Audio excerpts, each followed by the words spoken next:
At this time last year, Purdue was just left to wonder what if after being only the second ever 1 seed to lose to a 16 seed.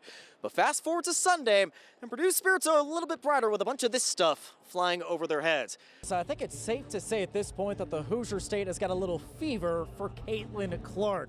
Well, the stage is set, as you can see behind me, a brand new court here at Gainbridge Fieldhouse for the Fever. And you can see on the floor right now, Caitlin Clark, number 22, getting up some shots right now. Bishop Dwenger hosting an up-and-coming Columbia City team. Our man Josh Ayen joins us live from Shields Field. I see there's laughter, and I understand why. He's got a preview of your Highlight Zone game of the week. Josh. Yeah, Glenn, just don't mind me. Again, trying to get the nerves and that heart rate steady, Eddie, because when it's late October, playoff time, you know, those nerves are definitely going to be on edge. But you know what? There's one guy who's got nerves of steel, and that is Jason Garrett, the head coach for Bishop Dwenger. When the Colts-sponsored league launched last year, only 8 schools were involved all across the Hoosier State, and none of them from Northeast Indiana. Well, it's a big difference this year, as 27 schools are now involved this fall, and that includes all 5 schools from Fort Wayne community. Well, with this sweltering summer heat, figure it's no better time than now to go chill at the Ice House. And what better way to chill at the Ice House than to chill with our guy Anthony Petrozelli, a fan favorite for the Comets. Well, to commemorate Sid's return to the jungle, the Comets selling the Sean Sidlowski bobblehead.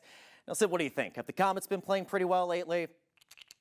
All right, I'm glad he agrees too. All right, I'm not exactly a mind reader, but if I had to guess Maria Marchesano's New Year's resolution, it'd be bringing home a Horizon League title. Well, the Mastodons opening 2025 unbeaten at 4-0 in conference play.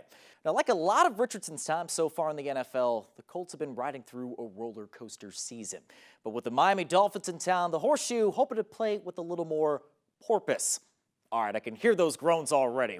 Elijah Abels got his first taste of martial arts at the age of 12 when he was training in Taekwondo. He and his twin brother Isaiah then getting into mixed martial arts when they were at Snyder High School. Now later on this month, Elijah's going to compete for his first amateur world championship in Muay Thai kickboxing.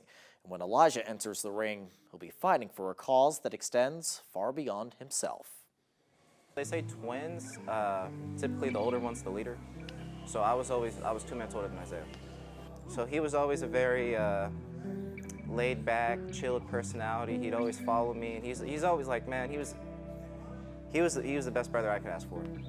Everything that Elijah Abels did as a kid, his twin brother Isaiah was right there beside him.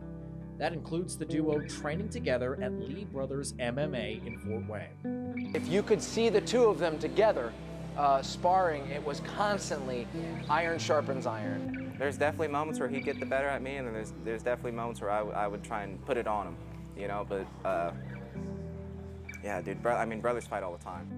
Isaiah, Elijah, and the rest of their families' lives changing on one night, March 4th, 2023. Isaiah competing in his 4th full contact fight in Evansville. He had a lot of good moments in the fight, but it's hard to say when his heart stopped, man, because fighting is so chaotic, you know, anything can happen. His body collapsed, and then from there, it was almost like the rest of his body was slowly shutting down. Lips went blue, and all the doctors started coming in, working on him, paramedics, all that kind of stuff. They told us he had a severe brain injury, an anoxic brain injury, because his brain wasn't getting any oxygen. So this whole frontal lobe was destroyed. After months of shuffling between hospitals, Isaiah is back home in Fort Wayne, receiving daily care from his family. Since that traumatic night, Elijah vowing to carry on Isaiah's legacy. Good job.